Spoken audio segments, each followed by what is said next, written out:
So if a person hates black people, it may not necessarily be that they hate black people. Absolutely. Is that what you're saying? Yeah. Like, it's just a drug of choice, you know? I mean... It's a symptom of the malady. Yes. It's definitely, there's something that causes it, but it doesn't reflect anything on the person that is being targeted at all. Right? Like, I hated people based on my experiences, but there's a lot of people out there that will have experiences with white people but become racist towards black. Yeah. And it's just, you just meet people where they're at. And the one thing that you need to realize is that extremism doesn't make sense. So stop trying to make it make sense. Welcome to Indie Thinker with Reed Huberman. You're about to make the jump from the dishonest mainstream media into free and independent thought from key thought leaders on the subjects of culture, causes, politics, and faith. Welcome to Indie Thinker Live. I am Reed Huberman, and we've got a great show for you today. Not only do we have an amazing guest, Chris Buckley is going to join us, and I'm going to introduce him in just a moment, but we've also got a great live studio audience with us here tonight.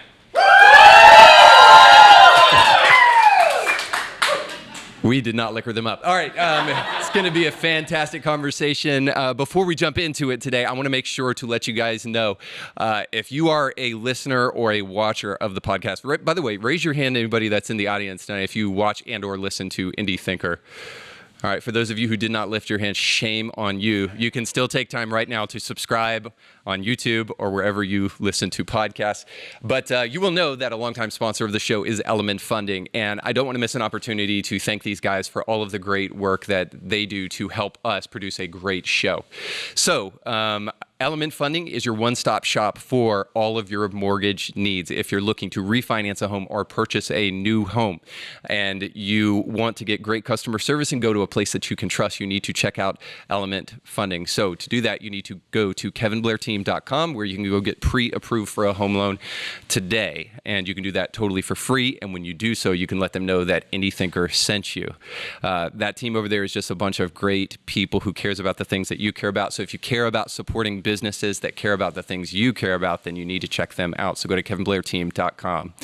All right, now that we have done that, let me introduce you to our amazing guest today. And I have to say, I really do believe that conversation is the cure for so much of what we're facing in this nation. We're going to be talking about extremism today. And what I've said is that we're pulling back the curtain on extremism to talk about both sides of the aisle, because so very often we're only hearing about one side of extremism. But we're going to talk about it today and then hopefully provide some kind of hope, a silver lining, some answers to it as well.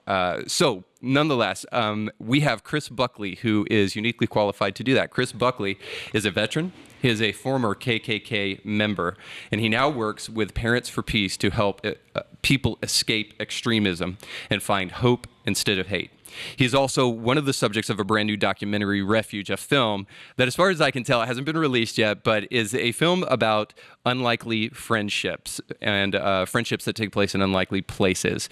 So if you want to check out the documentary, or at least the trailer for that documentary, has it been released yet, Chris? It has not. Okay. We're still hitting the film festivals, trying to get those out of the way first. Okay. I look for the later part of the year, early next year. It should be on a streaming service somewhere. Okay, perfect. Yeah, great. But you can see for now the trailer to that, and I will put that down in the description of this podcast where you can access that. So you definitely want to check that out. It's going to be amazing. But Chris has a long tenure of trying to not only experiencing extremism, but helping people escape extremism. So Chris, thank you so much for being on the show, man.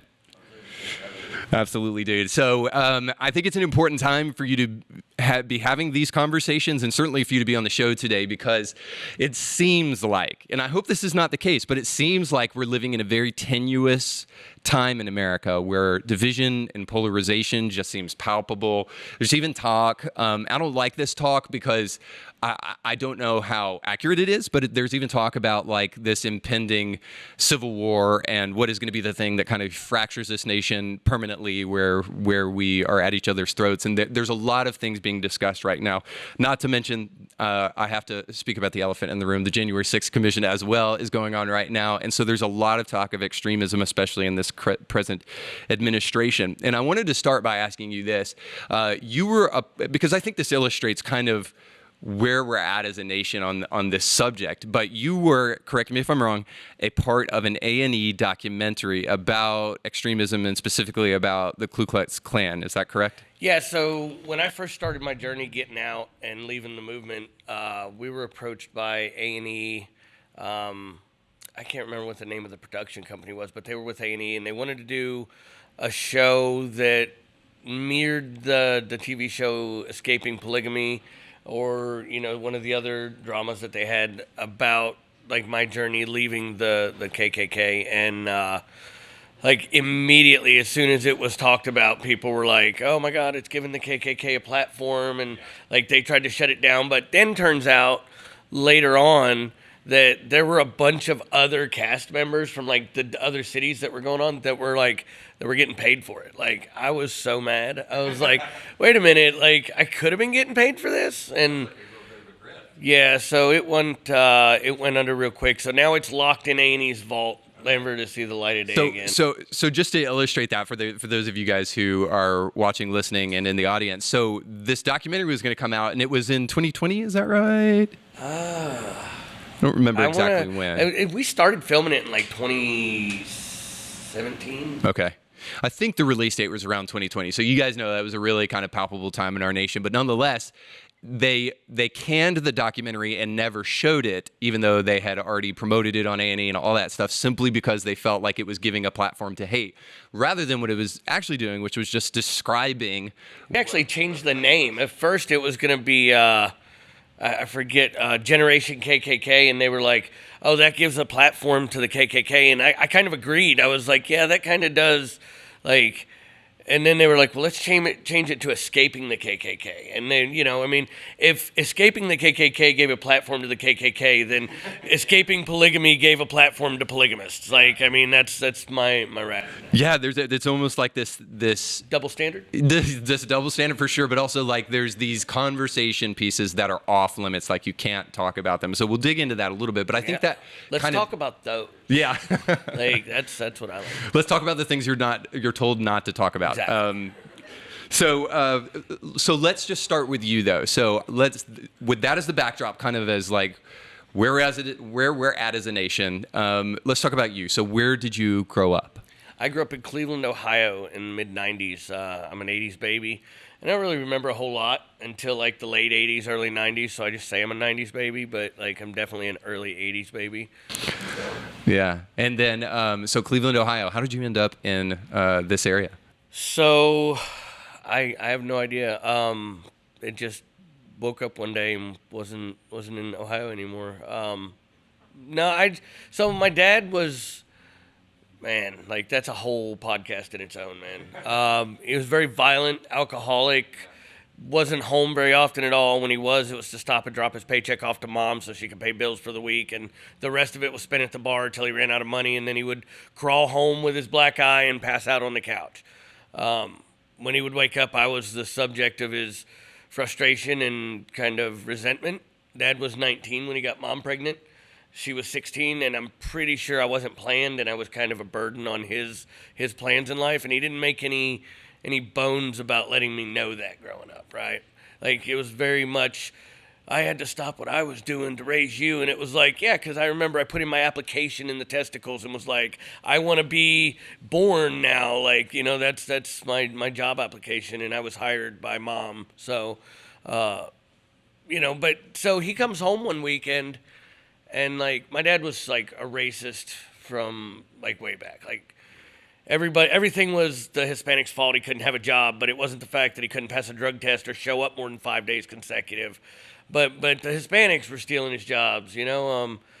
Mom couldn't get assistance when she was younger because the blacks were laying on the welfare system and blah, blah, blah. And, you know, like, and I was a kid. I didn't know any better. But so Dad shows up one weekend, and he was like, I'm moving you guys to Southern Ohio. You've got 24 hours to get everything into this U-Haul. And what you don't pack is staying, and we're moving to Southern Ohio where I've got us a place and a job, and we're moving our life down there. So that happened. Then the Army happened, and I met my wife, my lovely wife, Melissa, who her family was from Georgia, but she lived in Kentucky, and there was an interaction there where we met and Okay. So got out of the kind Army and connection. just kept migrating.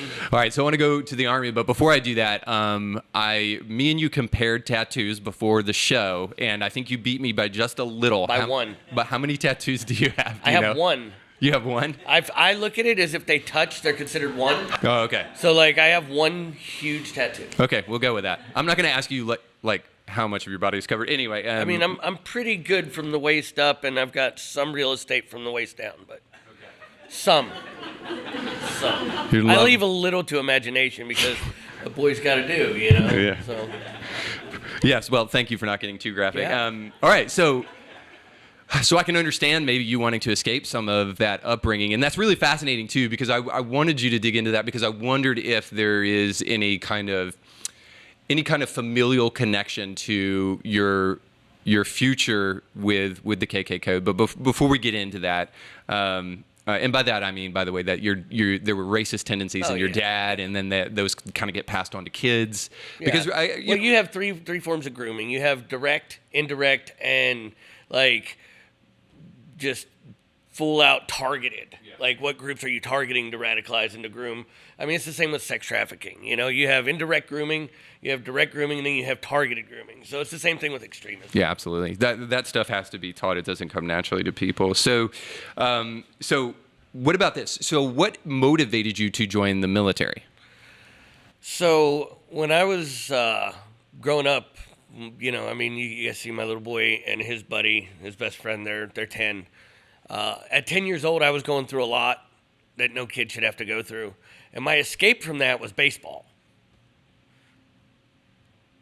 And it's still emotional. I love the game. It provided a release for me from reality, from the things that were going on at home. I was aggressively molested as a kid by my mom's brother from the age of, say, 5, when I can remember, till probably 12. And so baseball was my escape from that. The Army recruiters and the Marine recruiters and all those guys that were starting to groom kids at that early age were showing up at the school, and I just became enamored with the fact that, like, when the recruiters were in school, like, all the girls at school didn't care about the football players. It was those guys. And I was like, I want to get as far away from this life as I can, and I want what they have. You know, what 17, 18-year-old kid doesn't. So, I mean, I remember I decided I was going to join the Army. I wanted to join the Marine Corps, but I didn't like the way they wore their collar up on their neck and a belt with a jacket. And I was like, so, you know, I'll go with the Army. Theirs was the next best, in my opinion. Understandable. Yeah, and how long were you in the Army? 13 years. All right, and you served in active duty. You were in Afghanistan. Tell us a little bit about that, because that kind of dovetails into your foray into kind of the extremist world. So, like, I just got a flashback from the movie Forrest Gump, where he's like, tell us about Vietnam. And he's like, Vietnam. And that's all I have to say about that. No, but so Afghanistan was it was a culture shock. You train your entire life for the mission, and then you don't realize when you're going through the training. And I'm going to catch a lot of crap for this, and I don't care. I mean, I'll die on this hill. The U.S. military radicalizes their soldiers in order to be able to complete their mission effectively. And one of the first tools of being able to survive combat is to dehumanize the enemy with things like calling them hajis and, like, derogatory terms. Yeah. I can't say it, but, like, there's a lot out there. You know, camel jockeys, sand, insert N-word here. Just beasts. They're filthy savages. That's the way we're taught to look at them. And yeah, we're there for hearts and minds, but, like, we're soldiers. Hearts and minds is out the window. Our job is to keep each other safe and to take life, right? Let's not make any bones about what our job is. I can be a water purification expert in the Army, but my job is to take life and to save life when it's necessary. And the life of my comrades comes before anybody else. Vietnam's where we really started to see the dehumanization of the entire group of people because the lack of uniforms, the lack of identification. Everybody was VC.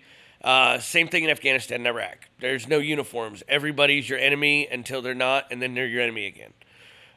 So you live in this constant state of hypervigilance. Every target that I ever shot at in a training exercise, besides the lanes that were the green pop-up targets, like your 300-meter qualification range, were of traditional military-age Muslim males with an AK-47 pointed at me, or an AK or RPG or a suicide vest. And so you build this verbal dehumanization plus this visual stimulation that this is what the enemy looks like, along with your training scenarios where every person that you run into that's playing the part of a Muslim is the enemy and out to do some sort of harm or deceit or sabotage. Then you kind of build this predisposition that this is the enemy. And so, I mean, like, just training constantly, I didn't realize it at the time. I didn't realize what was happening until I got home, reintegrated, ended up on drugs, ended up an extremist, recovered from all of that, and then was like, how did this happen? Let's break it down. And I was like, oh, wow. Yeah. Like, but to say that to a certain group of people is fighting words. Like, my soldiers are not. It's like, hold on, pal. Like, I was one of those soldiers, and I'm telling you what happened.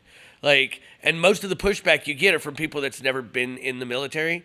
So, like, they know best. And it's like, I mean, like, I'm not going to go to my buddy Haval and be like, this is how you do heart surgery. But, I mean, at the same time, not everybody that goes in comes out an extremist. So there is something a little bit more to the story. You have to have a predisposition, definitely. And so talk to me about your tattoo and what happened to you while you were serving. One? The infidel one, yeah. Yeah, so that's the Kafir. It's infidel. While I was in, like, my entire unit got this, and, like, we just seen, like, we were still conflicted when we'd see things, right? Like, there was definitely a language barrier, but to see the way that the females and the children were treated, I mean, we would have guys show up to our local national meetings to get health care for their dogs, and their wife is, like, dying in the back of the truck bed, and they're like, no, just the dog. Like, fix the dog. And, you know, like, a dog's place in Middle Eastern society is higher than a woman's. Like, dog is man's best friend. Woman is there to breed children. That's it. So, like, we were conflicted. Like, I seen my mother. I seen my girlfriend at the time, and it was, like, it was hard, man. And so, like, we would see that, you know, you would come up where the Taliban had moved through an area and a woman was accused of whatever, like, looking at another man, and they would stone her. Like, you would see her. She would be buried to her chest and, like, have holes in her head from the rocks they threw at her. They would often make the children start the stoning process so that they could indoctrinate the children that your mom was a Hazra or Haram or, you know, whatever they call it, to kind of keep them in line under Taliban or whatever rules. So, you know, that started it. And then, you know, I always tried to maintain a very balanced relationship. So, for example, there was a guy on our fob in Oregon whenever I was on the base and I wasn't traveling or, you know, moving back and forth on a mission, I kind of got in, like, really good with the guy. His name was Abdul, and he was a tailor by trade. And we were a couple of years different from each other, but he looked 100 years older, right? But I would go every time I had the chance at noon and drink tea with him at his shop. It was on the base, so it was safe. I didn't have to, like, stress out, but, like, we would talk. He would tell me about his family off base and how he just dreamed for a life for his kids that mine were going to get to experience. And I would tell him about my life back home, and we got to be friends. And one day I'd been off the fob for a couple weeks. I get back and I go to the tailor shop and it's closed. And I was like, well, where's Abdul? You know, he's been closed for 2 days. Abdul was arrested for trying to build an IED inside the bunker that our U.S. soldiers took refuge in during rocket attacks. So he was trying to exponentiate the loss of life while we were overseas. And, like, that was hard for me because, like, I had no wall up. I was completely vulnerable with him, and, like, it was the first, like, real betrayal that I felt that I didn't expect coming. Shortly after, my buddy Daniel Wallace was, we'd been through the military together, and we stopped, our load was shifting on the route, and they come across the radio, it was like, hey, this load's going to fall over in the middle of this riverbed if you guys don't get out and tighten the binders down. And so I was gunning on that trip, and I was hot. I needed a cigarette. I'm on 5,000 some odd pounds of ammo. I can't smoke in a vehicle. He chewed tobacco. We both had to pee, right? Now, we always have a urinal when we're on the route for, 100, 200 miles at 50 miles an hour. You'll find a way to pee. Yeah. I needed a cigarette. So I'm arguing with him. He's my assistant gunner. I was like, just man the gun. I'll get out, tighten everything down. I can smoke a cigarette while I'm out there, and I won't shoot you by the end of the trip. Like, I won't drop a grenade in the hatch and just let you eat that. He was a little bigger than me, and we started tussling, goofing off. The back door on the MRAP popped open, and he beat me to the back, and he hopped out, and he was like, ha-ha, and he disappeared. And I was like, what the hell was that? So I start to lean out. I was going to laugh at him and poke fun at him for falling and losing his footing. And when I leaned out the back of the MRAP, I seen him laying there. This eye was open and still kind of traveling, but this eye was swelled shut. And I grew up in the outdoors. I've always been an avid outdoorsman and deer hunter. I've experienced postmortem reflex. It's common to happen when you take the life of an animal. Nervous system, things happen. I did not expect what was happening, like, in the least. I mean, I didn't take my Kevlar out of the vehicle. I left my rifle in the truck, and I'm out there trying to pack a wound on the back of his head that he was gone. He was gone as soon as the bullet hit him. But I didn't know that. There was still a yawning type of reflex, and I was like, he's trying to breathe. I can keep him breathing. And I attempted to give a dead man CPR. And I don't remember a whole lot after that. Remember I had my sunglasses on, and there was a picture that was taken after we got back. Like, I drug him up into the MRAP, and everybody was like, dude, we gotta put him on a bird. We have to get him medevaced. And I'm like, he's dead. Like, he's dead. He started this mission with me, and he's finishing it.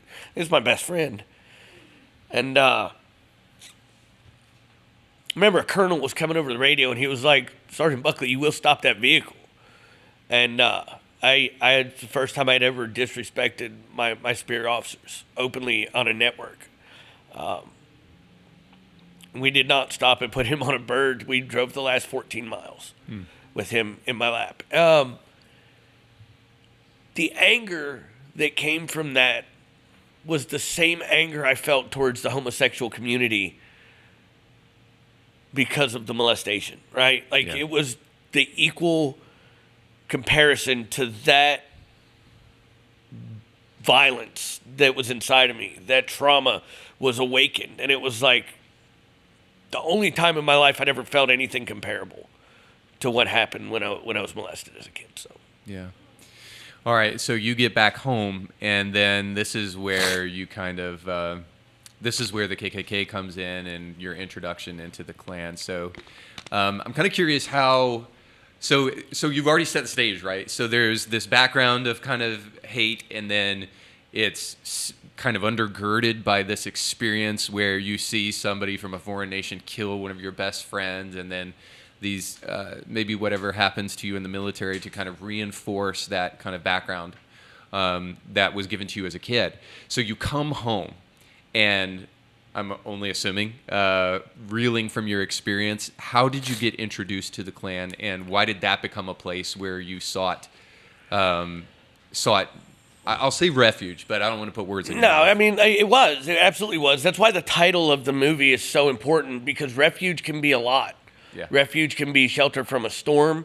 It can be shelter from danger. It can be a place you seek, bad shelter. I mean, just because it's just a shelter. Yeah. So when I got home in March of 2009. I transitioned to National Guard because I needed a minute, And immediately after transitioning to the National Guard, I was deployed to Jackson, Kentucky on a state active duty mission. There was a tornado and a flood, and they said, look, your unit's going down there for a couple of weeks. You're going to do humanitarian mission. So I was like, all right, that's welcome relief from what I've just been through. So I get down there, and the lieutenant, I can't remember his name. I'm not even going to dignify him by saying his name. But he decided that he didn't want to have the military-issued vehicle that he was given. He wanted to go to his house and pick up his motorcycle so he could drive that around.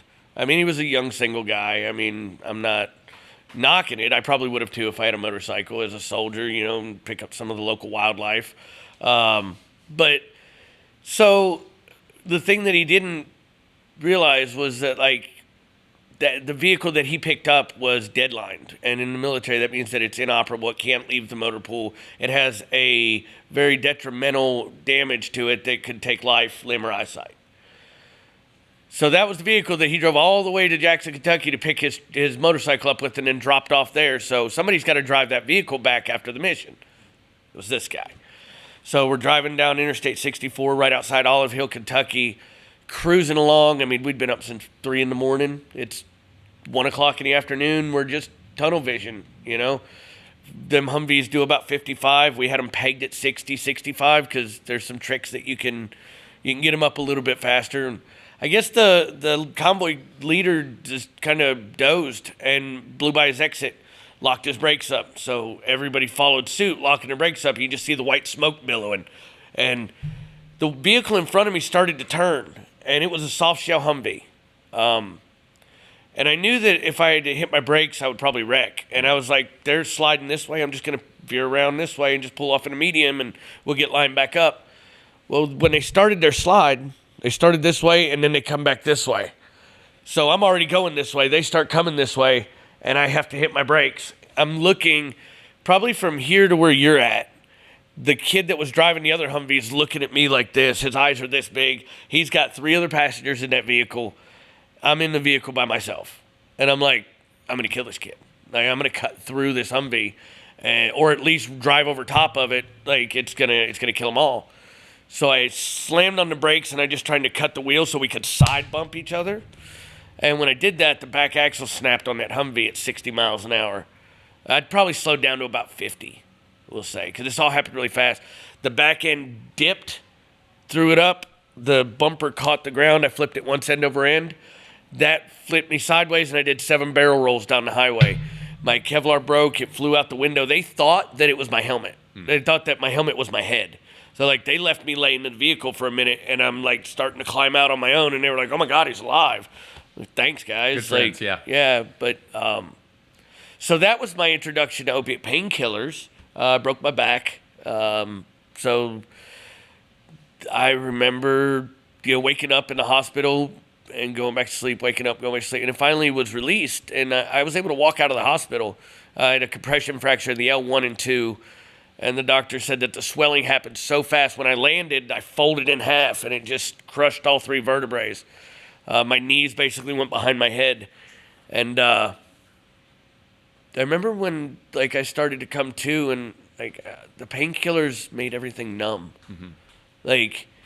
Like, I was numb. Like, I liked it. I was like, I don't have to think about anything. I don't care about anything.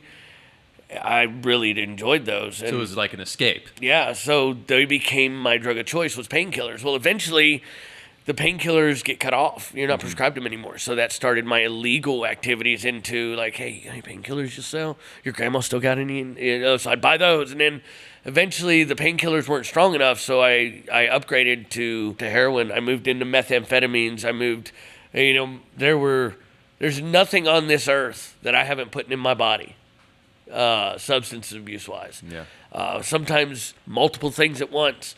And the escape that allowed me was unparalleled. Problem with that was it also opened me up cognitively to the anger, the trauma, the frustration, the sickness that was inside of me that I just packed away for so long. And I'm not making an excuse. No, yeah. I'm just, like, I'm trying to make some sort of sense of it. And this is the sense that I've made in taking accountability for what I got involved in. That when you release that, it feels good. There's a certain pleasure that you get from retaliation, from seeking justice, that you get from being high. Mm-hmm. And the reason is that the same parts of our brain that fire for addiction pleasure are also the same parts of our brain that fire for like retaliation and justice seeking. Your amygdala, your nucleus accumbens, your prefrontal and bilateral cortex, the dopamine center of your brain is affected. So I actually, through drugs, started to lash out. Involuntary at first. Like I would see like the Indian gas station clerks and I would be like, terrorists, right? Just over here to blow something up. And, then we just, you have these isolated incidents of like terror attempts and it's always Middle Eastern. And I'm like, okay, I vote, like this is going to blow a lot of your minds, right? Like, so everybody's like, oh, so you radicalized under President Trump. Like not at all. I de-radicalized under President Trump, right? I come out of the movement of hate and extremism under President Trump. I voted for President Obama because I wanted to be part of that history that elected the first black president.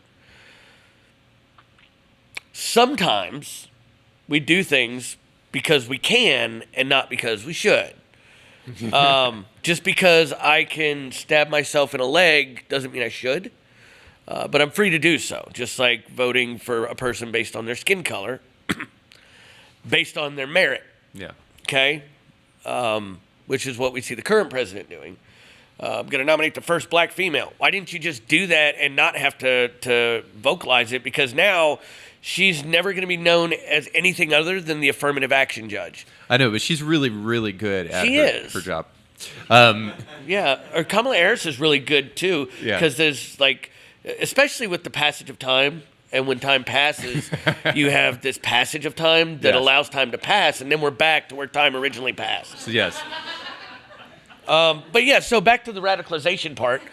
I voted for Obama for the wrong reasons, but nonetheless. Now, were you still in the Klan at that point in time? Or no, I was in the Army at this point. Oh, okay. Yeah, 2008, I think, was his first. That's right. So I voted for Obama, one, because, like, politics weren't a part of my life. Like, when you're in the military, you have two sets of politics that they concern you. That is sergeant majors and the colonels. Like, other politics, what's going on back at home, like, you're not even worried about what your girlfriend's doing back at home. Like, you have the sergeant major's dress code and the colonel's rules, and everything else is back burner. Yeah.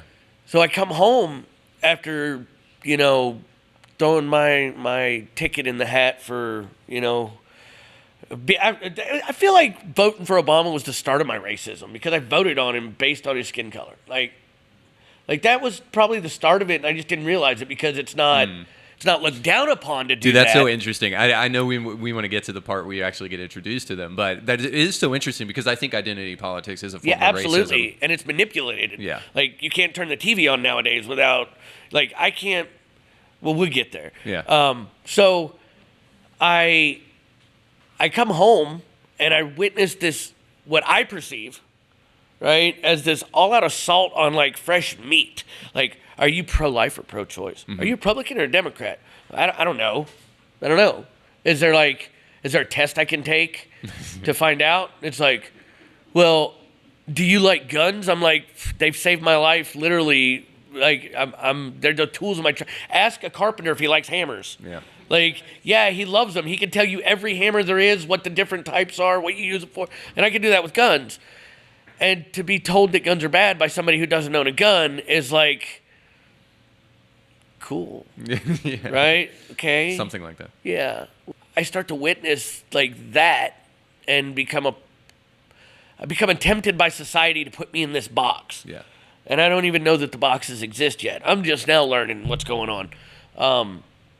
And that's how it started. It started as a joke. Like, all right, well, fine. I'll just stick to my own because that's what everybody else is doing. And I remember I was really bad off on drugs. And this is like, it's such a trivial, like, concept. But this is how I was pushed to seek out, like, and get involved with the Klan. So I bought my drugs off a guy in Somerville, Georgia, right? And like we were cool. He was black. I was white. We laughed about racism. Like, so I get home that night. I'd been up for a few days. And I get there and he's on the couch with my wife's sister, Marie. I was angry. I was like, dude, that's my sister. Like, her sister's my sister. This is before she just fell off and became crazy. And I was like, dude, get out of my house, man. Like, I was like, I guess it's up to me to protect the white race because you're not going to do it. You know, I had this big lecture with them, and I was like, my wife was just like, she just sat back. She was like, I don't want no part of this. Like, you feel one way, I don't feel that way, and you're not going to drag me into this. But I absolutely did drag her into it. I drug her down through there for about 5 years. So is that how long you were part of the Klan? So 3 years, like actively, like as soon as I got out of the Army, like within the first 3 months, I was kind of like hanging out with local militia groups because it was an easier transition. I could still train. I could pass my skill set along. And then I realized that these guys were trying to like overthrow the government. And I was like, all right, I'm going to head out. Right? Like, I don't need to be here. I'm in danger. So I kind of left that scene and through those groups, I met some members of the KKK. And, you know. So now when you say members of the KKK, we're talking about like white robe wearing, cross burning. White robes, pointy hats, those guys, but that only happens in the woods now, right? Mm-hmm. Because after the Klan laws of like the 60s or 50s, I can't remember. Like, you can't wear a hood and mask. You can't wear a mask in public anymore. COVID. But, you know, as long as it's not a white mask, you can wear a blue mask and sunglasses, and that's okay. Yeah. But like, as long as it's not a racist mask or burqas. So you spent about like 5 years in the Klan. In this like racist type of extremist movement.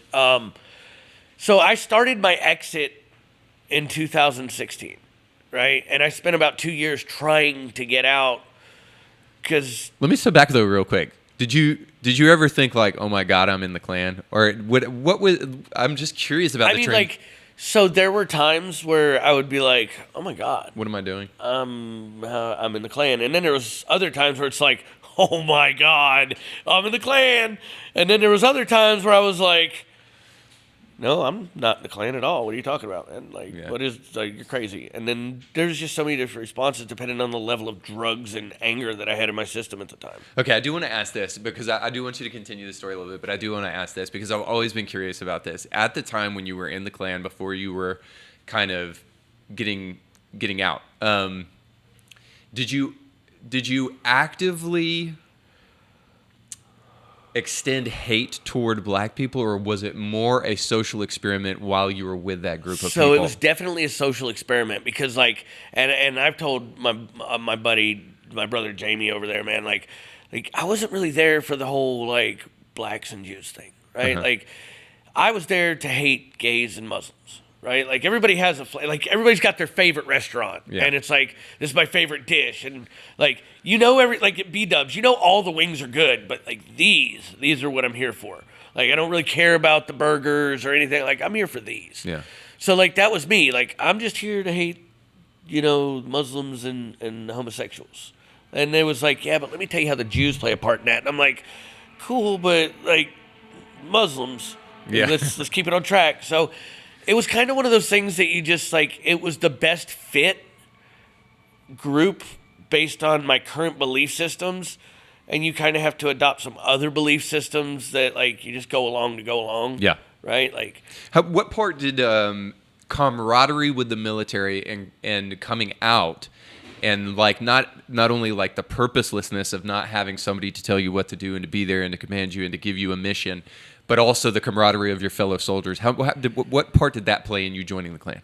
I missed it. I missed just my battle buddies, my brothers. Like, I came out with this huge extended family, like, you know, to having nobody, right? From living with guys 23, 24 hours a day, you know, sleeping in the same cot with each other because there's not enough bunk space, and you'll sleep, you know, head to feet. after not showering for 3 or 4 days and share your meal because, like, I got an MRE. Come on, we'll split it, and until we can get somewhere for food. And going to having nothing, like, you're just alone. I think that played a part. And I think that I was even more enticed by, like, extremist groups because, well, for one, I ran into a lot of veterans in those groups. Like, the guy who recruited me in was a Navy veteran, same age as me.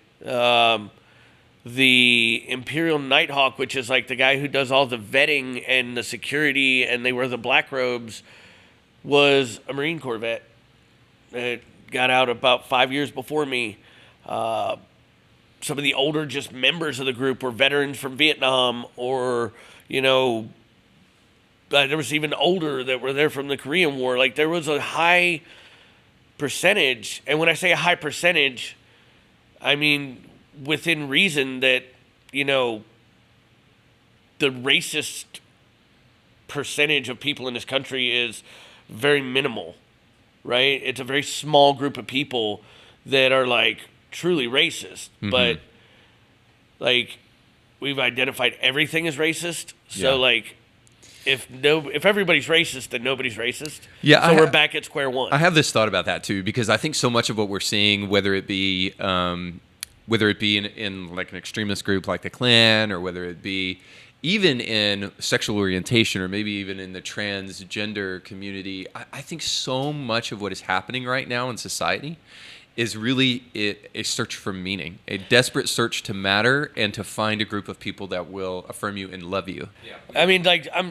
So my sisters are a same-sex couple. They're also my kids' godparents. If anything were to happen to me, those two women are going to raise my children, and I love them the same as I would love myself or my wife or another person. Like, I trust them. They're good people. Yeah. And I've known them my entire life. And so, that being said, coming from a guy who openly would seek out and assault homosexual people for fun on a Saturday night, I will say this.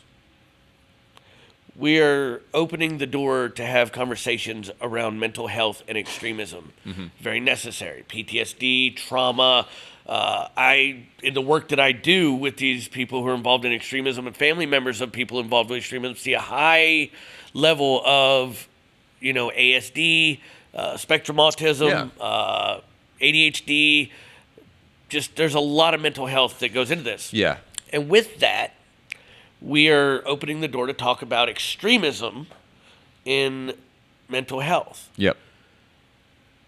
By proxy, if we're willing to talk about mental health and how it plays a role in extremism, we have to realize what extremism is. Yeah. Extremism is taking anything that is socially normal and,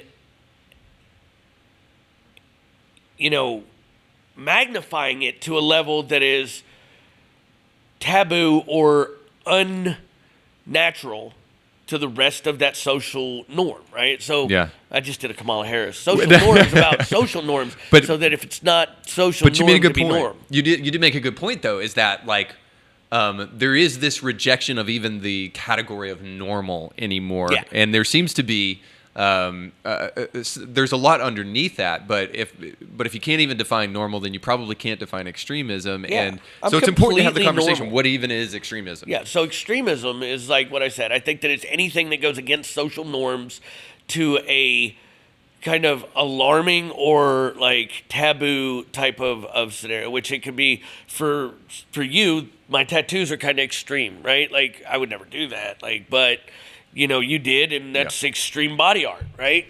Not to me. To me, extreme tattooing is the lizard man that dyes his eyeballs, splits his tongue, has implants under his skin, and 99% of his body tattooed to look like a lizard. We definitely agree on that. So that's extreme tattooing, but to me, I'm not an extremist. But he is. And, like, so my next question is, like, when does something become extreme to him? I say that to digress and take a different road now.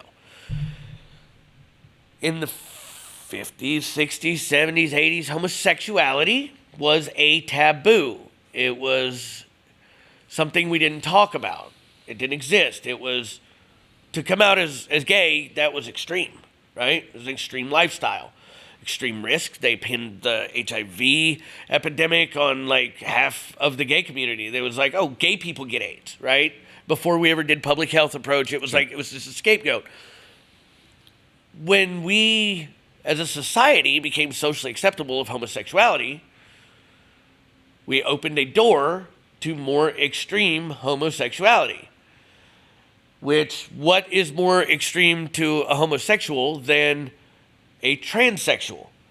Oh, you're gay? Watch this. Hold my beer. Yeah. I'm a girl. Like, I still want to sleep with guys, but I'm going to extremely make my body a female so that it's, like, it's not gay, but it's, like, ultra gay in a sense, because I'm still a guy, and I'm going to sleep with a guy, but I'm a girl, and you have to call me. Like, at what point does somebody else's self-image do I have to play into that? Yeah. Right? I will call you whatever you want, but don't expect me to lie to my children at home about it. Like, yeah, so this is important, and I did want to talk to you about this because I think what we have to do is we have to be fair. Because I don't think like to some people, like they change the language, right? Like, there's no real argument around transsexual. Gender is fluid. Okay, so then sex is absolute. No, sex is not absolute. Yeah. Sex is conceptual. Then why do you want to teach it to my 5-year-old in school if it's conceptual, and conceptual brains can't understand concepts till at least high school? So then your arguments be, well, no, because we want to increase. Look, gay people didn't want to go hang out at schools. Mm-hmm. For some reason, trans people do. Danger. Okay. So let me ask this. I was going to ask you something, but I'm going to ask it a different way.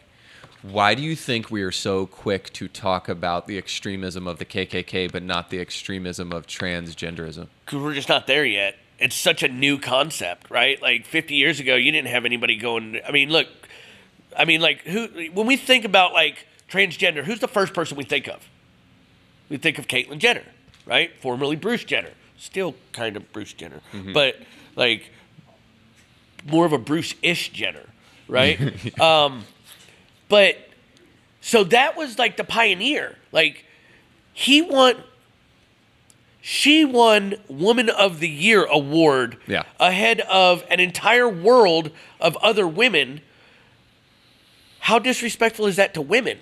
I mean, that's just a question I have. Like, whoever nominated her, whoever nominated her found something in her. I would call her. I mean, whatever. Like, I'll call a dog a chicken if that's what you want me to do. But that was so disrespectful to real women. And what it said was that if I make any distinction between a real woman and a fake woman, then I am homophobic, transphobic, misogynistic. And it's like, no. Well, it's not only that. You're also... I'm opening the door to violence against the trans community. Exactly. Yeah. And self-violence. Self-violent. Yeah, like they want to harm themselves. I don't think that my comments and like my views, like, dude, we can disagree on something and you're not going to go out here and harm yourself, right? Mm-hmm. But like, if you're trans, you're going to, and it's just a talking point to make you feel bad about standing up for what you feel. Well, so here's this important thing. So if I see a dude in a white robe burning a cross in a lawn, am I going to go up to him and be like, hey, we need to talk? So Daryl Davis, who's a friend of mine, Daryl Davis does that. He's a black guy from... he was on Rogan, right? Yeah, he was on Rogan. He helped me a lot in the beginning, and like I kind of took it and ran with it. Like, I've done a lot of work with let me Davis. finish my thought, because what I was going to say is that, like, I'm probably not going up to that dude, but I do want to talk to that guy because I want to say, hey, listen, the path that you're on is not a healthy one. It's not ultimately going to lead you to fulfillment, blah, blah, blah, blah, blah. And so the other thing is that, like, so I want to get into this conversation with you about extremism on the left, because my issue is that I feel like that extremism is being used as a tool specifically to target the right. So if you ask me, I would say it is an extreme suggestion to say a man can get pregnant. It is an extreme suggestion to say it's not an extreme suggestion, it's a lie. Yeah. I mean, like... It's a radical viewpoint, and it's a radical viewpoint to suggest that full body plastic surgery is actually gender affirming care. That's a radical ideology. Like, my wife wants to get a lip job like that's cool. Like, but like, yeah, we're not definitely. That's not like having your genitals removed and reconstructed. Like, see, now you're really gonna get in trouble. All right, so I'm gonna pull a Dave Chappelle and be like, I'm not saying they're not women, but that they got down there, you know, right? Like, it's not. but it's not a thing. Beet juice. Yeah. So the point is what is your thoughts about the fact that we seem to have a clear understanding of what extremism looks like on the right? Right. It looks like perhaps the Oath Keepers and January 6th and the Ku Klux Klan. It looks like Charlottesville.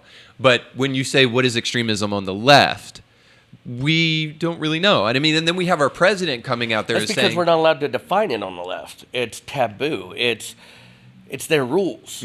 Like, it's you can't talk about us. It's our rules. It's a pendulum, okay? It's polar opposites. In order for the right-wing extremists to exist, you have to have left-wing extremists. Pull a necklace to one side and drop it. If you take away one of them poles, it's just going to stop, right? We want to end right-wing violent extremism and left-wing extremism. You want to end left-wing extremism and right-wing extremism. Like, what comes first, the chicken or the egg? Yep, both of them. Yep. Now, we're going to have some conversations, I think, on what that is, because there is one side of the aisle that definitely wants to normalize things that are radical. But pushing that aside, what I wonder is well, let me ask this. Because I think you defined extremism really good, but I want to give you my definition of it and just kind of have you interact with it, because I think that we need to have a definition of extremism that includes both the left and the right. That includes any radical ideology wherever it may find itself. So I just toyed around with this. Is my own little personal definition that I came up with today, so give me some grace here. But I think extremism looks like an agenda in search for an idea that is willing to pervert the idea for the sake of the agenda. Now, let me give you a little bit of a deeper explanation so that it makes sense. So in the Christian worldview where I come from, what this looks like perhaps is what we call eisegesis. That means when we read the Bible, we look into the Bible and we make it say whatever we want it to say. This is what the Ku Klux Klan does, for instance, in terms of like passages about black people and such. But that's eisegesis. And so the correct way to read the Bible is exegesis, from outside of the scripture. Yeah. Or sorry, from the scripture to you, rather than you taking your interpretation and placing it on reading the passages above it and below it to get a full... So they got it in context, all that stuff. And so the idea is that when you do eisegesis, what you have is an agenda that you bring to the table, and it infuses everything that you're doing. And to me, that's what extremism looks like, is it's an agenda that's constantly in search of an idea, and it will pervert any idea to match the agenda. Absolutely. I can get behind that 100%.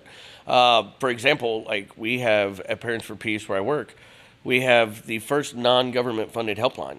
So it's not affiliated with the U.S. government at all, where families can call and gain resources, get some guidance, and we can actually work one-on-one with the person in question that's getting involved in extremism. And I can tell what state somebody's calling from based on their complaint. So my son has a Trump flag. And I'm like, oh, it's not illegal to be a conservative.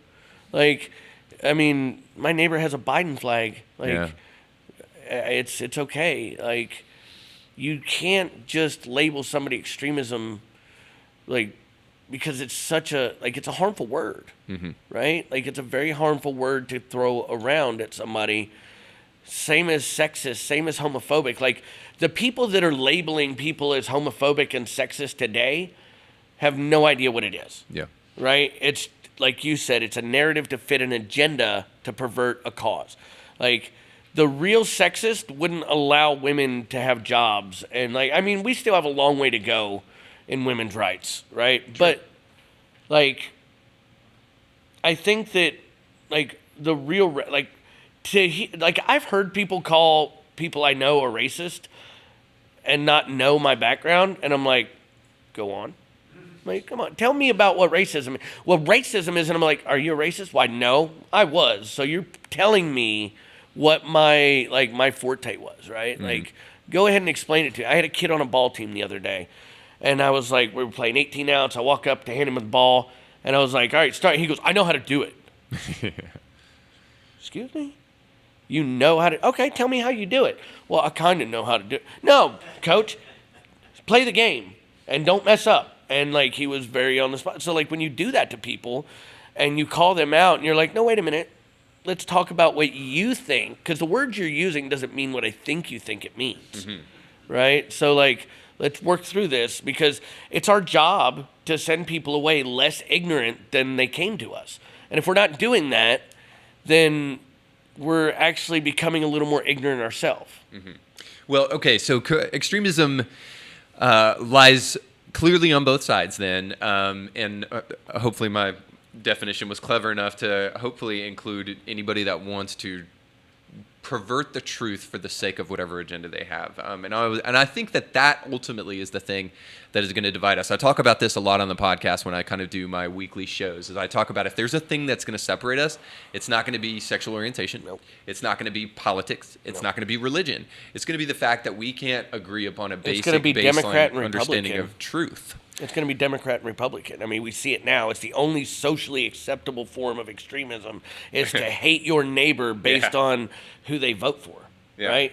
Like, I mean... But let me ask a question about this, though, because what I really want to know, and I think you guys would probably have this question as well, so I hope I'm not stealing it from you for later, is extremism as prominent as perhaps the media or even the White House, who comes out and says, that Merrick Garland comes out and says that the greatest threat facing America now is white extremism. And I'm just thinking to myself, like, no. I can count on one hand, zero, how many Klan members I've met. Now, that doesn't mean anything, because that's just my personal experience, but I'm just saying, how prevalent is it? How really divided are we as a nation, or is there something else that is underneath all of that?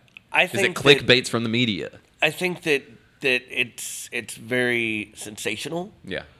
White supremacy, extremism is sensational, right? It gets clicks, like you said, and it's a narrative to push. A narrative without a definition is an easy narrative to push. Yeah. If everything's racist, then everything's racist. But by logic, if it is, then it isn't. If everybody's gay, then nobody's gay, because gay doesn't exist. If everybody's racist doesn't. It's like the yin yang. Yeah. The white fish needs the black fish to exist, and it realizes that. Without the other, it doesn't exist at all. So it doesn't eat the other one. They just chase each other. And I think that it's, in my opinion, one of the more important things that are going to destroy this country and more prevalent are wokeness. This idea that you are alienating an entire portion of the United States away from like their concrete views and beliefs, right? Yeah. And it's one of the things that we're allowed to have in this country. We're not allowed to be persecuted for what we believe, what we find to be our pursuit of happiness, and the right to life, right? Yeah. And the desire by this woke left to take those rights away so that they can, divide us for, like, if there's ever any kind of like civil war, it's going to be people standing their ground because they've been pushed so far into a corner. They feel like the only solution at this point is violence. Yeah. And it's just like it was. I mean, look how long it took for the Revolutionary War to actually happen. Yeah. Look how long it took for the Civil War to actually happen. Look how long it took for, violence is not our first response as humans. It's not. We will succeed ground. I've succeeded grounds in family conversations. Okay, you know what? For the sake of argument, you're right. I digress. But it keeps going. It keeps going. And eventually they will take from you as much as you will give them. And when you stop being a doormat and you become difficult, they want to label you. Yeah. Based on what you're going to be a racist. Yeah. You're going to be. I mean, like. Yeah. I'm going to catch pushback for this, but I feel like white people in this country at this point are the only ones who are accused of racism anymore. Mm-hmm. I mean, and I'm not saying that it's. Well, there's an idea behind that really white people are the only people who can be, because this is what I was going to say, is that there's this ideology that we need to be aware of, and it's within the woke kind of rubric. I know that's a thing we throw around, but essentially the woke ideology is the idea that there are two groups of people, the oppressed and the oppressor. And ultimately, extremism seems to me to be this tool used to classify people as the oppressor. So anybody that disagrees with me is an extremist. And this certainly seems to be happening. I want to be bipartisan here, but it's happening a lot on the left. If you disagree with me, you're the extremist. And it's really just an attempt to try to castigate people and to put you in this in this category of an oppressor. And this is why I think it is so important that we have conversations and push back against these things. And I think Christians especially are squeamish about that. But the reality is that I think there is nothing more benevolent than destroying a worldview that is built upon lies, because you want to help people not live that way if at all possible. This is why I think it is so important for us to become informed and to have these kind of conversations, and when these labels are thrown around, to fight against them. Because maybe another thing to say about this is what you just said, is if everything is racist, then nothing is racist. Now think about that. Because if we don't push back on the label throwing of extremism wherever somebody is disagreed with, then you're risking destroying a whole category that is extremely important to correctly identify so that we can actually eradicate it. Yeah. It makes me wonder, too, if it's not an attempt to just not deal with it at all, or eradicate it, or to keep it around so that we can continue to point fingers. It's a tool. Like, why would you throw away the tools that you use to keep people divided? Yeah, I mean, like, there's no desire to eradicate hate and division in this country. If anything, we're seeing more and more ways every day to inject division. Like, it's almost as if it's by design to keep us to fight against each other. Yeah. And when we are conflicted with each other, we don't stand up to the ones who are really oppressing us. Yeah. You're right. There is the oppressors and the oppressed. Everybody that lives below the high, rich, we're the oppressed. We are the farm product, right? We are the crop. Everybody from people say there's this governing body. There is. Politicians are farmers. They use us as their crop, right? And you think about the way schools are ran, dude. Like, schools are ran to create a workforce, not a world-changing force. From the first days of school, you're indoctrinated into being a worker, a good little worker bee. You show up every day. You don't miss any days. You're very functional in the amount of curriculum that they need you to know. Well, I'll say this because we have some teachers here. I'll say in some ways that is 100% true, and it's very true in terms of sometimes the mechanism of the public school education. But thank God for good teachers who fight against sometimes the natural tendency for government programming to overrule the better nature of some teachers, and thank God for some teachers who just refuse to do that. Yeah. All right. So with that being said, I think I just want, because we're running out of time, and I definitely wanted to ask you this last question, because I always like to try to end on a kind of redemptive note. So maybe there's a little bit of crystal ball involved in this, but also not necessarily, because you're actually dealing with people on a regular basis who sometimes you see them in the depth of extremism and you see them come out of it. You know your own story and how you were able to come out of, after being molested, after seeing your friend die right in your arms, and having certain stimuli kind of reinforce hate. You saw yourself come out of that. So there is hope at the end of the day. So I guess the first part of this question is do you think that right now we are prepping for an irreparable division in this country, or do you feel like we're going to find a way to come back together? America's the greatest country on earth, man. Like, we're going to find a way through it. We're going to come together. We always have.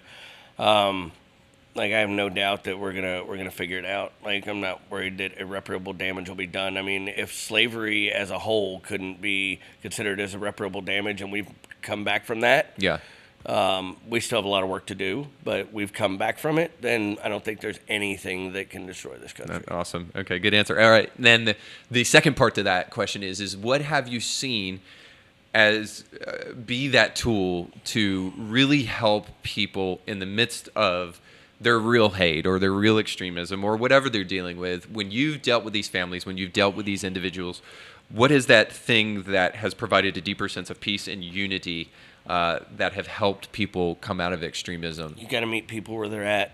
You got to figure out what the trauma that they're using to numb with hate. What is their trauma? There's always a trauma. There's always a what. Yeah. There's always a what started. So let me ask for clarification, because I think we already talked about this, but just for clarification's sake. So if a person hates black people, it may not necessarily be that they hate black people. Absolutely. Is that what you're saying? Yeah. Like, it's just a drug of choice. You know, I mean. It's a symptom of the malady. Yes. It's definitely, there's something that causes it, but it doesn't reflect anything on the person that is being targeted at all. Right? Like, I hated people based on my experiences, but there's a lot of people out there that will have experiences with white people but become racist towards black. Yeah. And it's just, you just meet people where they're at. And the one thing that you need to realize is that extremism doesn't make sense. So stop trying to make it make sense. Yeah, 100%, man. That's so good. The only thing that I thought about with that is hate is a heart issue. We are definitely not going to solve it by pointing fingers or by placing people in extremist categories. We have to have, I think, a reckoning of meaning, of why we exist. I think we have to have these questions, these conversations once again about what life is really all about, and try to help people find healthy community, because they'll be looking for it in they'll be looking for it in the garbage dump of society if they cannot find it in That's where I found in it. Healthy places. That's where I found it. So people need to go to church, is what I'm saying at the end of the day. You guys, go to church. And take your vitamins and drink your milk. Sure. No, dude, I want to thank you for all the work that you've done to set people free from their hate. Yeah. Because not only is it huge that you were able to overcome it, but it's also huge that now you're helping other people overcome their hate. I think, I don't know that we did have the time to really dig into that question that we already asked, like I would have liked, but I do believe that our political, I think there's a political class that definitely wants resentment because they can capitalize on it, and I definitely think the media wants clickbait for their own financial gain. So I think there's a group of people out there that are incentivized by perpetuating these things, but there are people like us, the commoners, the plebes, who can actually make a difference and do something about the frustration that we have on the news. And I'll just end this way, and of course you can say anything you want. This is why I don't like it when we say, well, I'm just so exhausted, and the news media, and I just can't take it anymore. Too much drama. I need to plug out for a second. Okay, so maybe, take a break, but get back in the fight, because they are going to be them, but it doesn't mean that you can't be who I would say God's made you to be, and you can make a difference. You can step in there. You can be the difference that people need in the world. Yeah. And maybe it starts with a conversation. Maybe it starts with a kind gesture that maybe nobody's ever gotten before, or maybe just sharing your story with another person. We can be the difference if we step out there and try to be.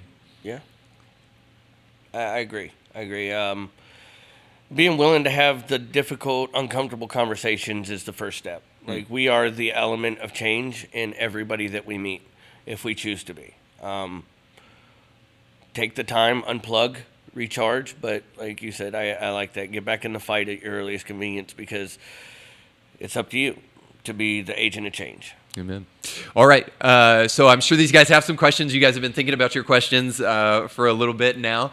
If you will go ahead and line up, just single file line at the podium where you can ask your question, go ahead and do that. I know you may be standing in line while the questions are going on, but that helps us kind of move quickly. So if you've got a question, go ahead and get in line. And all right, go ahead with your first question. Chris, first of all, thanks for your boldness, man. This is awesome. Keep up the good work.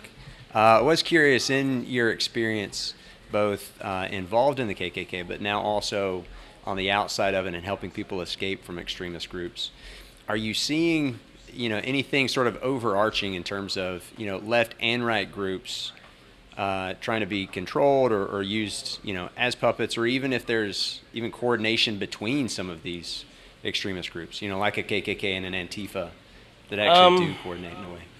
So they're pretty equal and opposite. Usually one shows up to, confront the other. There's not a whole lot of work between Antifa and KKK and white supremacists. They're pretty separate and unique to their own radicalization. So, and not to say that these are well-intentioned individuals, but at the same time, do you see them being sort of co-opted by, some of these, as you were referring to, kind of upper echelon, powers that be, to use them as tools to accomplish an end? He means the FBI. So I haven't experienced that in my work, but I mean, that's not to say that there's not some crazy stuff happening out there, but, I do think that there's a lot more, and what we get to witness as society and me and my work is just the tip of an iceberg. So, I mean, I don't want to say no, but I don't want to say Not yes something either. that you've witnessed. It's plausible. Sure. I got you. Thanks. Okay, awesome.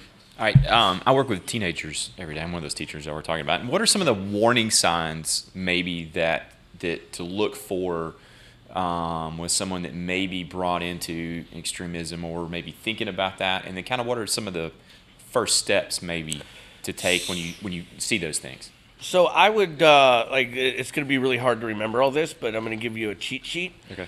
Pull a list of substance abuse red flags off and look at those, like, cognitive red flags, right? Withdrawn, radical change in the way they talk, radical change in the way they dress, just a lot of, like, really, like, definite changes that you'll notice, right? Like, if a kid has a lot of friends, he's really popular, he always dresses a certain way, comes in the next day and he's, wearing, like, a Muslim, dress attire, there's a good chance that you might want to have a talk with him, because it's not bad to convert to Islam, but it is bad to convert to Islam under a totalitarian type of, fundamentalist idea. So, I mean, like, just being attuned to your kids, and when they make a major change and something stands out, like, that usually will do it. Cool, thanks. Awesome. Well, Reed, thanks for having us here. Chris, thank you for being super transparent. I've got to speak upon you talking about the grooming of the military in the schools. That was just fantastic. You thought I was going to say something bad. No. I mean, like, I get a lot more people that are like, I like that than not. It's, I've thought about that for a long time. No businesses are coming in and grooming kids, but the military can come in and groom your kids. In fact, you've got to take the ASVAB. And you can take it at the school. Yeah. So thanks for speaking on that. But I had a couple of questions, but the main question I was going to ask, what do you feel? I know the current administration, kind of touched on it a little bit. They're really focused on specific white extremism, which you talked about how when we focus on just white extremism, that's kind of just, it's not broad enough. But what do you feel from what you've studied and your experience? What is the largest extremist threat for the United States in particular? Political extremism. I touched on it earlier, like the fact that, so most all of your other extremisms are taboo, right? Like, you can't be a white supremacist and nobody, like, push back on it. You can't be an Islamist or a homophobe or whatever the phobes that we're using are now. So, like, but you can openly call your liberal friend a libtard in front of people and, like, degrade them based on their political affiliation, and it's 100% acceptable and borderline encouraged. Yeah. Right? So, like, it's gonna come down to political extremism and violence towards each other. We're not there yet, but you look at right-wing extremism. Right-wing extremism has been branded right-wing to tie white supremacy to Republicans, right? I know a lot of Republicans, and none of them are white supremacists. So I get it. Like, you have the far right, but like, if there's a far right, that means there has to be a far left. And who are they willing to allow to be part of that far left, you know? Or anybody. Like, is it only far right extremism? Like, when we don't focus on all forms of extremism, the broad spectrum, we leave the door open for things like Boston Marathon bombing, 9/11, and all these other opportunistic attacks that happen because we're not manning the post. That's Yeah. Thank you. Stay there because if you have another question, stay there. But I want to dig into that a little bit further because I can't have you here and not ask about the January 6th question because in my mind, January 6th just seems to be political hackery. It just seems to be a smear tactic because the DOJ could be involved in, I'm going to prophesy here, they will never be, to actual file criminal charges. They are not going to be because they actually don't have criminal standing in a court of law. So what they're actually doing is they're trying to do what you said in my mind. And I want to get your opinion. So the DOJ... But let me finish that real quick. So they're trying to label the Republican Party as extremist and to tie white supremacy to the Republican Party so that anybody that will be seen voting for them is a white supremacist or an extremist. Yeah. So that's what January 6th seems to be to me. So I have my own thoughts on January 6th. A lot of the people that showed up there were veterans. All right? And by the way, I'm sorry, the January 6th commission, not necessarily what happened on January 6th. I should it's a sham job. Like, it's the only trial I've ever seen that you didn't get to, like, provide context or cross-examination. Yeah. It's completely has its own agenda, and it's to make the Republican Party look bad ahead of the midterms. They're always going to be the January 6th, like, party now. Yeah. But yeah, if they really wanted to do damage and that was a terrorist attack, they would have brought their guns, and they didn't. And the only person that was killed in the January 6th attack was Ashley Babbitt, an Air Force veteran. So, like, when we talk about the people that were traumatized or you know, that lost their life during that terrorist attack, the only one that lost their life was Ashley Babbitt by a cop who had openly left his gun in the bathroom on many occasions and probably didn't deserve to be a police officer to begin with, and admitted openly that he knew that she wasn't armed. So, like, where's the justice for Ashley? Yeah. Go ahead. Thanks for having us, by the way. It's awesome. So I had a quick question, or it's a two-parter. There's an analogy that I like, and it's the only difference between a superhero and a supervillain is what they decided to do with the tragedy or the transgressions and their trial and tribulations that they had to happen to them. So one decides to fight crime, one decides to spread crime. You could see that in today with a child that gets abused and or bullies that wants to shoot up a school, then instead of maybe a child that wants to grow up and be a psychiatrist for those very people. So my two-parter question for you would be, in your life, what has made you want to fight and be that superhero now? You know, is it God? Is it kids? Is it wife? What was that thing that made you want to fight? And then the second part to that would be, what keeps you from turning back to the villain? Because it is such a hard era for you to live in, you know, said with all the hate that you have, because it is pretty extreme, you know. You got homosexuality everywhere, you have racism everywhere. There has to be some type of pull. So what keeps you from going back? So I guess I'll answer the first part. I think the thing that helped me decide to be the person that I'm trying to be is, you know, those kids right there. Leaving the world a better place for them than when I found it. Taking back the bad that I put into the world exponentially and trying to replace it with positivity. For 150 some years, even longer, we dealt with racism and hate in this country. And consistently, our ancestors, our forefathers have decided to put it off. We'll deal with that later. let's deal with this now. And it's like, I'm not doing that to them. Like, we're going to have at least a starting point for them to take it and run with. I seen the way I was manipulated into being somebody else's tool. Always. I was always somebody else's tool. I was never just Chris. I didn't know who Chris was. From the time I joined the Army, I represented the Army. That was my identity. When I was in the Klan, I represented the Klan. That was my identity. When I was on drugs, I was a drug addict. That was my identity. And like,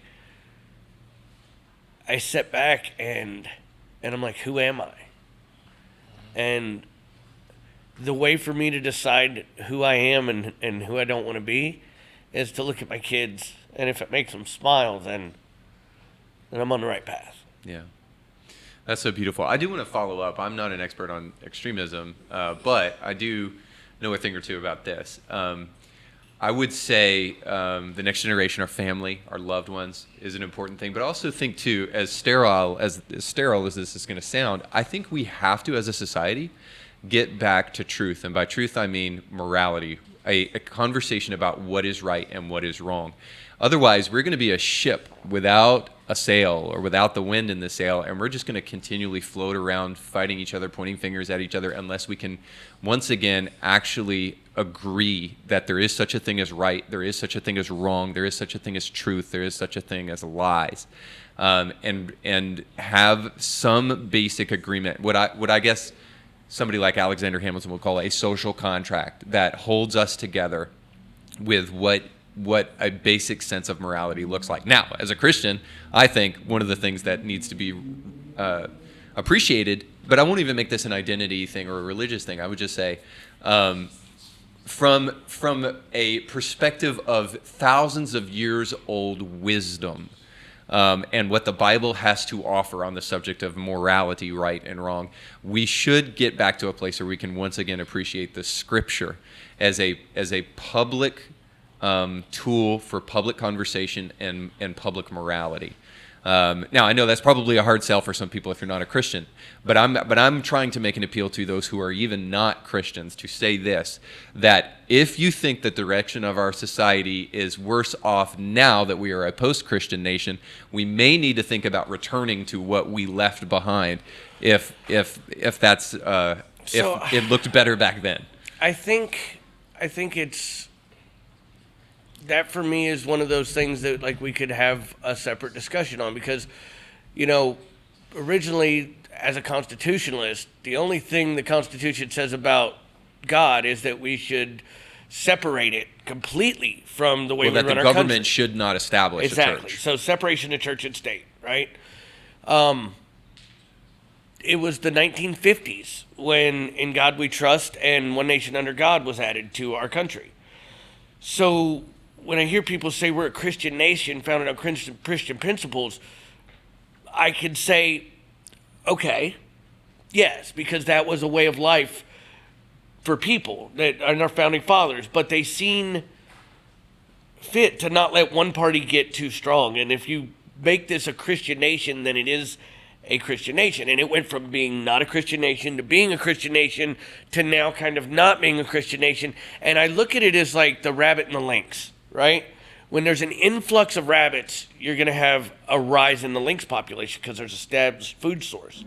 But when that food source drops, the population of the lynx drops, and then the rabbits grow, and then the lynx grow. So you have this process. You can look at it all the way as far back as like, you know, we have documented time.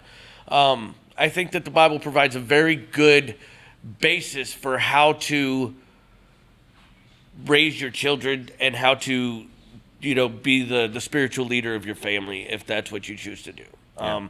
It's a basic set of rules and principles that any person from any background can look at and say, this is okay. I can get behind this. Yeah. You know? Yeah, I think that's great. And just as simply as this, like if you're going to punch me in the face and tell me it's wrong, you're going to have to tell me why.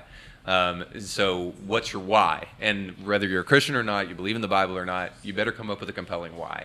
Okay, go ahead. Thank you for what you had to share this evening. It related a lot to my own life in establishing my own identity as to who I am, believing in myself, having confidence in myself. When I was in college, I couldn't sit there where you are because I was so scared about what other people thought of me. And so your comments about identity sank deep, deep into my heart. And as you share that with me, I share your pain. And I look at these children that are growing up without that identity, without those parents. Okay. You know, in my mind, if you're born with male genitals, you're a male. Female genitals, you're a female. Now, you might want to be the other sex. Well, you know, I'm 61, but maybe I feel like I'm 50. Somebody that's 12 that feels like he's 16 can't just go get a driver's license. You know, who you are is what you are. But when we confuse our new generation and they have parents and they're both, you know, of the same sex, to me, I think that messes with their identity. Okay. We as a church are seeking to have an identity in Christ. You know, we have our identity in Christ. But here, I'm here to share with you, but I think a lot of these facts the church is missing. They're missing a lot of the reality.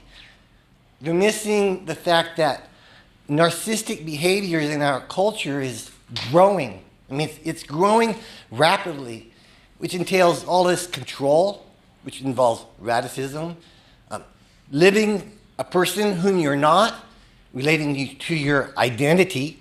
Okay, a narcissist lives to be one person, but inside there's somebody else. I'm sorry, but we're running a little low on time. So if you could get to a question, that'd be great. Thank you. Yeah. Okay, so I just wanted to ask a question regarding your identity. How do you think this is going to affect the new generation of our kids with this identity crisis? Well, I mean, we've seen identity crisis in the past. I think that this is the most harmful one because it actually encourages a transition period medically and body modification. But I think that with the right type of counter narratives and those counter narratives being allowed to be openly discussed, then we can provide the counter narratives that kids need to be like, that's crazy. Mm-hmm. You know, so I just think that it comes back to parenting and parents being allowed to make the decision of how they want to teach their children. Yeah. Speaking of the next generation, we've got a couple little ones who have a question apparently. Go ahead, boys. How long and hard did it take you to get out of all the bad stuff? How long did it take me to get out of all the bad stuff? Oh, let's see. I'm 39 now. I'd say 39 years and counting. Yeah. You know, I mean, work in progress. Bad is conceptual, man. You know, what's bad to one person might not be bad to another. And, you know, I'm working every day to be the best person I can be. All right, guys, thank you so much for joining us tonight. I really appreciate you, appreciate your time, appreciate your interest in the subject. And thank you so much for your questions, too, for those of you who asked questions. Really, really great. Inspired me as well. Thank you, Chris, for being here. I appreciate all your work, man. Absolutely, man. And thank you guys for watching. Don't forget to like, share, and subscribe. We'll catch you next time. All right, guys. Our thanks again to our guests for being on the show today. Indie Thinker with Reed Uberman was brought to you by our sponsors. If you like what you heard today, please do us a big favor and give it a 5-star review and like it and share it with friends. And if you want to hear more awesome guests, make sure to check out past episodes. Indie Thinker is a nonprofit paid for by our sponsors and the generous gifts of people like you. In order to hear more great guests like you did today, please consider giving a tax-deductible gift by going to indiethinker.org. And just remember, your voice matters, but infinitely more when you think for yourself.